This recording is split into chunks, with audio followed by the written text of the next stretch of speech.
नीतू जी दिल्ली से। राधे राधे महाराज जी। गुरुदेव भगवान, आजकल देश के भविष्य बच्चे आपको श्रवण करते हैं।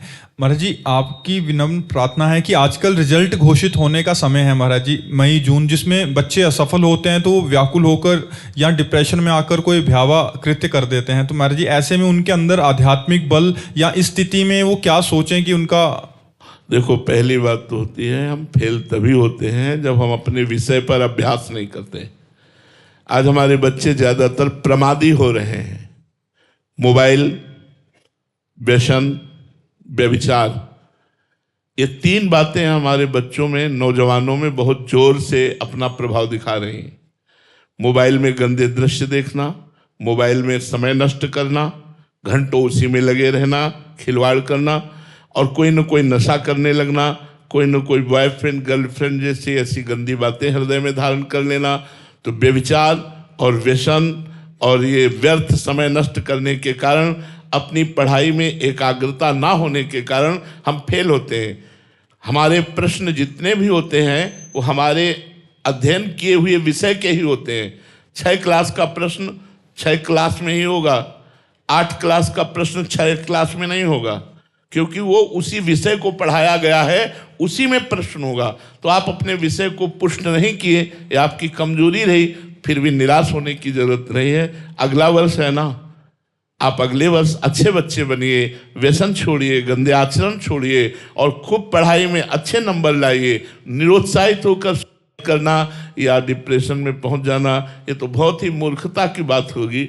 ये अमूल्य मानव जीवन भगवत प्राप्ति के लिए है। यदि आप इसे भगवान को नहीं समर्पित कर पाए, व्यर्थ के कार्यों में नष्ट कर दिया, तो लाभ क्या मिला। आध्यात्मिक पढ़ाई के साथ साथ आधुनिक पढ़ाई अत्यंत आवश्यक है। गीता, भागवत आदि के 1-2 श्लोक स्कूल में जरूर होने चाहिए। ब्रह्मचर्य, मन संयम, इंद्रिय संयम, पवित्रता, भोजन पवित्रता, इस पर चर्चा होनी चाहिए। अब बच्चे जो मन मानी सो खाते हैं, जो मन माए सो करते हैं, वो सब गलत होता चला जाता है। इसीलिए वो फेल हो जाते हैं, क्योंकि अपने विषय पर एकाग्रता ना होने के कारण विस्मृति जागृत हो जाती है। विस्मृति के कारण वो प्रश्न का उत्तर नहीं दे पाते। तो हमें लगता है ब्रह्मचर्य से रहा जाए, पवित्र भोजन पाया जाए। इसलिए पहले गुरुकुलों में रखा जाता था, क्योंकि उसमें संयम प्रधान होता। संयम प्रधान, बड़े विवेकवान, बड़े बुद्धिमान, बड़े स्मृतिवान, बड़े लोक कल्याणकारी जन प्रकट होते थे। बाल्यावस्था से उनकी ऐसी रचना की जाती थी गुरुकुलों में कि वो हमारे देश को सुख पहुंचाने वाली वृत्ति धारण करते थे। अब तो छोटे छोटे बच्चे जहां विद्या विनयम ददाति, वहां अभिनय कर रहे हैं, अपने माता पिता को डांट रहे हैं, अपने माता पिता की अवहेलना कर रहे हैं, हिंसात्मक वृत्ति में उतर आते हैं। आप अगर थोड़ा भी डांटे तो कहेंगे हम कर लेंगे। ऐसी परिस्थितियां बच्चे प्रकट कर रहे हैं कि माता पिता टीचर सब असहाय हो रहे हैं। तो यदि बच्चों को आध्यात्मिक शिक्षा मिले और वो अध्यात्म से जुड़े तो ही सुधार हो सकता है, अन्यथा आधुनिक पढ़ाई उनका सुधार नहीं कर पाएगी। आध्यात्मिक के बिना आधुनिकता उसको संभाल नहीं पाएगी और गड्ढे में गिरा देगी। जगदीश सिंह नेगी जी, देहरादून से। राधे राधे महाराज जी। महाराज जी, किसी जीव या साधक पर ईश्वर की कृपा और उच्च चेतना कब और कैसे प्रकट होती है? कहा नहीं जा सकता, कहा नहीं जा सकता।